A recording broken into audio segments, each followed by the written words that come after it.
questions for Coach. That was one of the best offensive performances certainly you've had here, and that's Nebraska's had in a long time. What are you most proud of about that effort? Well, the thing I was most happy with today was the start. You talk in these early games how important it is to go out and throw the first punch, and I thought we did that. I think it was 18-4 to start that game. And the thing, they switch 1 through 5. It's the first time we've seen a defense like that. The thing you cannot do is get stagnant and just try to force it in against a mismatch. I thought we took advantage of some mismatches, but once the ball had shifted the defense side to side, I thought our activity was good. I thought we got our hands on some balls, which got us out in transition, and I thought we did a really nice job finding Connor.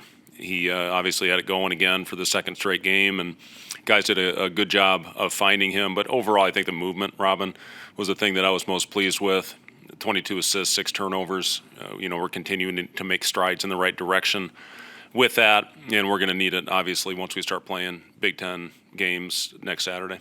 How much do you talk in the days leading up of the importance of a quick start against a team like this? Yeah, it's all we talked about, especially in this early game, and we've got another one next Saturday. We play at noon Eastern, 11 a.m. Central for our body clocks, and we need to go out there and get off to a great start in a really tough building.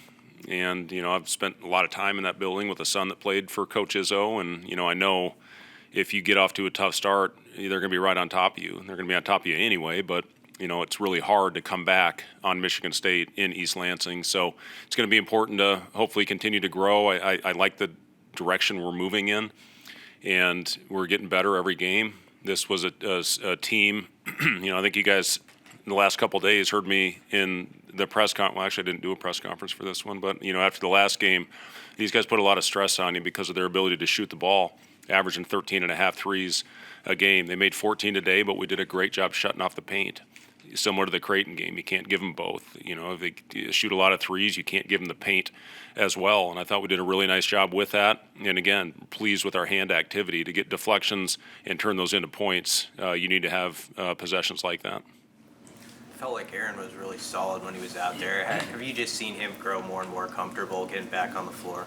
I thought Aaron was terrific, and not only offensively, but I thought he made some great plays defensively, seeking level, getting a couple steals on the baseline when the ball, when the ball drove it. I thought he had 3 of them. I think Sam had a couple as well, seeking level. And then Aaron did a great job of getting us going on the offensive end. He found Andrew a few times on a roll and made a couple nice plays with some shake passes. But I thought he really commanded the offense today. And you need that out of your point guards.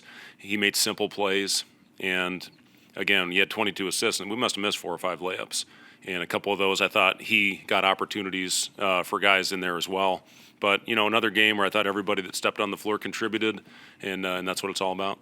How much more comfortable do the guys seem collectively playing with each other within the offense? You mentioned the 22-6 assist to turnover. Yeah, it's again, we were careless early, and that showed with not only the turnovers but the unforced turnover rate that we had the first probably three games of the season. And then we had a couple solid ones, and then we took a step back. Now we have to keep taking steps in the right direction. We can't give away possessions when you play teams like Michigan State and Indiana, which are the next 2. This was an important game, and our guys knew that coming in. Proud of them for how they prepared and went out and took care of business. But this is a team that beat Georgia Tech handily, and they beat South Carolina, and they played Georgia pretty tight for the most part the entire game. I think that's a team that's going to win a lot of games in their league. So this is a big win for us, and to win it going away like we did after they made a little bit of a run, I think is definitely a good sign. Do you have an update on Berke?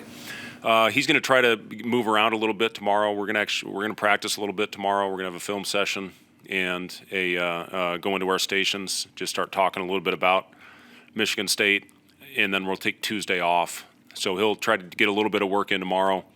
He was in the pool today, and he'll take Tuesday off, just get treatment, and then hopefully, be able to do a little bit more each day, progressively get better as the week goes on. But I'll know a lot more after tomorrow. What is the injury specifically? It's a groin strain.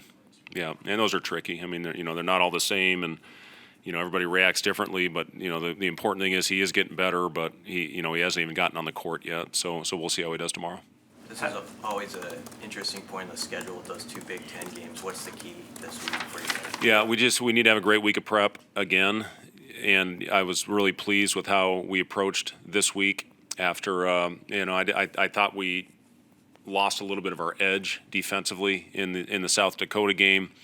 Got it back for the most part. I was not very pleased on a couple of our closeouts that gave them a few threes there towards the end of the game. Just consistency. You've got to be on point if you want to give yourself a chance to win on the road in our league. And we just need to have a really good week of prep heading into one of the toughest environments in all of college basketball. How do you think you handled their zone tonight? I thought we did a solid job, especially once we got the thing into the middle. And, the first few possessions, we turned it over once. Connor threw it right into their guy's hand. But once we got Raleigh in the middle of it, he made a great play at the rim, and then he hit a little floater in there as well. The biggest thing we talked about, they do a really good job of swarming the ball, is not over-penetrating and not playing out of control. And whether it was man or zone, I thought we wanted to keep our movement. We wanted to play off 2 feet. And for the most part, I thought we did that. Kale's played pretty well now, and it's time making just little plays to help you win, moving the ball, making the extra pass. His impact, has that kind of been noticed by you, obviously, but going forward, what does that look like for him? Yeah, he's been awesome. I've been really pleased with Kale. He gave us 10 really solid minutes in the second half the other night against South Dakota.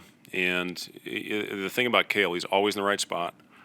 He's going to follow the game plan. He's going to make safe plays, and he's going to defend his ass off every possession. It's nice to have that off your bench, and he's got some size. When we went small today, we had he and Juwan out there playing the 4 and the 5, and Kale played the 5 offensively because he knows every spot on the floor. It's a tremendous luxury to have somebody like that in your program that's all about the right things.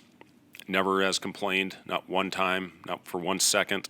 Continues to go out there and play his role to perfection. And we're going to need Kale as the year continues on, and I'm proud of him. I'm proud for the strides he's made and for the development that he has shown in the year and a half that he's been here. Thanks, guys. Thank you.